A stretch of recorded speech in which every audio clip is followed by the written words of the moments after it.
जय गुरु जी। शिव पुराण महात्म्य अध्याय दूसरा। देवराज को शिवलोक की प्राप्ति, चंचुला का संसार से वैराग्य। श्री सौनक जी ने कहा, आप धन्य हैं सूत जी, आप परमार्थ तत्व ज्ञाता हैं।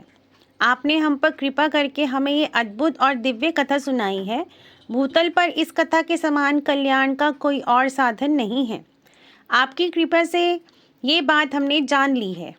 सूत जी, इस कथा के द्वारा कौन से पापी शुद्ध होते हैं, उन्हें कृपा पूर्वक बताकर इस जगत को कृतार्थ कीजिए। सूत जी बोले, मुने, जो मनुष्य पाप, दुराचार तथा काम, क्रोध, मद, लोभ में निरंतर डूबे रहते हैं, वे भी शिव पुराण पढ़ने अथवा सुनने से शुद्ध हो जाते हैं तथा उनके पापों का पुण्यतः नाश हो जाता है। इस विषय में मैं तुम्हें एक कथा सुनाता हूँ। देवराज ब्राह्मण की कथा। बहुत पहले की बात है कि रातों के नगर में देवराज नाम का एक ब्राह्मण रहता था। वह ज्ञान में दुर्लभ, गरीब, रस बेचने वाला तथा वैदिक धर्म से विमुख था। वह स्नान संध्या नहीं करता था तथा उसमें वैश्य वृत्ति बढ़ती ही जा रही थी। वह भक्तों को ठगता था। उसने अनेक मनुष्य को मारकर उन सबका धन हड़प लिया था। उस पापी ने थोड़ा सा भी धन धर्म के काम में नहीं लगाया था। वह वैश्यगामी तथा आचार भ्रष्ट था। एक दिन वह घूमता हुआ देवयोग से प्रतिष्ठानपुर झूसी प्रयाग जा पहुंचा। वहां उसने एक शिवालय देखा जहां बहुत से साधु महात्मा एकत्र हुए थे। देवराज वहीं ठहर गए।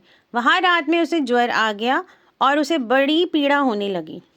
वहीं पर एक ब्राह्मण देवता शिव पुराण की कथा सुना रहे थे। ज्वर में पड़ा देवराज भी ब्राह्मण के मुख से शिव कथा को निरंतर सुनता रहता था। एक मास बाद देवराज ज्वर से पीड़ित अवस्था में चल बसा। यमराज के दूत तो उसे बांधकर यमपुरी ले गए। तभी वहां शिवलोक से भगवान शिव के पार्षदगण आ गए। वे कपूर के समान उज्जवल थे। उनके हाथ में त्रिशूल, संपूर्ण शरीर पर भस्म और गले में रुद्राक्ष की माला उनके शरीर की शोभा बढ़ा रही थी। उन्होंने यमराज के दूतों को मार पीट कर देवराज को यमदूतों के चंगुल से छुड़ा लिया और वह उसे अपने अद्भुत विमान में बिठाकर जब कैलाश पर्वत पर ले जाने लगे तो यमपुरी में कोलाहल मच गया, जिसे सुनकर यमराज अपने भवन से बाहर आए। साक्षात रुद्रों को सामने प्रतीत होने वाले इन दूतों का धर्मराज ने विधि पूर्वक पूजन कर ज्ञान दृष्टि से सारा मामला जान लिया। उन्होंने भय के कारण भगवान शिव के दूतों से कोई बात नहीं पूछी। तत्पश्चात शिवदूत देवराज को लेकर कैलाश चले गए और वहां पहुंचकर उन्होंने ब्राह्मण को करुणावतार भगवान शिव के हाथों में सौंप दिया। शौनक जी ने कहा, महाभाग सूत जी, आप सर्वज्ञ हैं।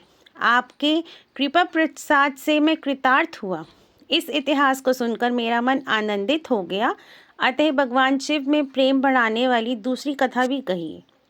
जय गुरु जी।